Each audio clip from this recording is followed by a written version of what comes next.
In the days when David was fleeing from King Saul, he and his men protected the flocks of a wealthy man named Nabal in the wilderness. After a season of guarding these flocks without pay, David sent messengers to Nabal, politely requesting provisions as a gesture of gratitude. However, Nabal responded with harsh words and refused to share any food.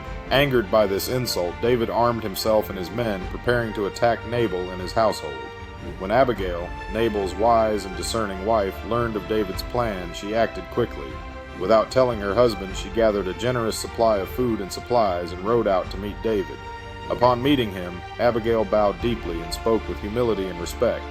She acknowledged her husband's foolishness and urged David to avoid bloodshed, reminding him that God had chosen him for a greater purpose. She warned that acting in anger could bring regret and harm his future.